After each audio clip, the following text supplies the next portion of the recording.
सड़की बैठा किती कंगी फैशन वैशन जुती चंगी शीदा टली मेरा संगी बची जांदी उची खंगी एदा मतलब लिफ्ट मंगी लो जी जिन्ने चरसी पंगी हो गए टली मैं भी विचों विच बची जांदी कली कली लो जी पहला सीन सजो खब्बे सीधा ही उसके पापा आ गए तोवा तोवा सारे नसे दूजे दूजे दिन ही शुक्र दोपहरे मैं और शीदा उत्थे बैठे गप्पा शप्पा की मैं दसा शीदा कहता आ गई फिर लो जी नखरा वखरा लिफ्टा शिफ्टा सिटिया नंबर उत्ते लिखिया अंबर बनया दिल लालो लाल कहंदी राती मारी मिस कॉल जी होगी बल्ले बल्ले गोल गप्पे दई भले शीदा कहता कले कले मतलब जी कड्डिया होंडा माड़ी किक पहला मोड़ जीटी रोड 60 रुपये इजी लोड वापस मुड़िया पै गए चोर मैं कहा शीदे फोन चुक पर शीदा सुनदा और लो जी कुड़ी पीछे नसे मैं और शीदा वारी वारी फसे लो जी मैं और शीदा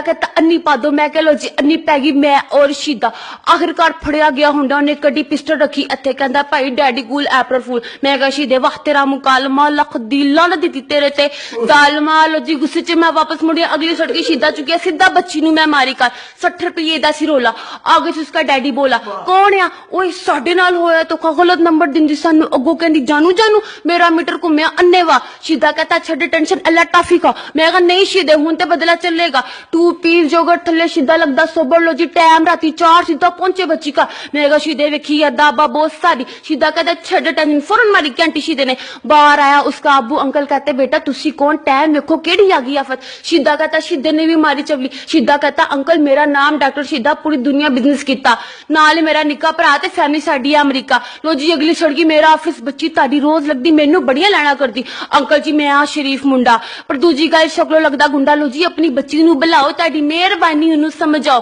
अंकल जी ने मारी आवाज अंबर बेटे बाहर आओ इन्नी देर नू आ गई बच्ची बच्ची कहती हाँ जी पापा अंकल कहते बेटा डॉक्टर शीदा क्या कहते बच्ची ने घूरी मारी शीदे वाल बच्ची कहती अबू बढ़ गया डॉक्टर शीदा इदा ना शीदा चरसी 24 घंटे सिगरेट पींदा मैनू पता है एदे कार दा एनू पूरा महला जानदा ए मेरे पिछे आंदा सी मैं एदे कोलों बचनी आ मंगदा सी मेरा नंबर मैं दे दिता ताड़ा मैं कहा सीधे नस पुट्टी पै गई हुन ते गया पास लो जी अंकल जी ने कर ली चाबी बाहर आ गए उसके बड़े पढ़ा लो जी अद्धा घंटा चढ़िया फैंटा मैं कहा सीधे वाह तेरी जहानत तेरे ते लख दी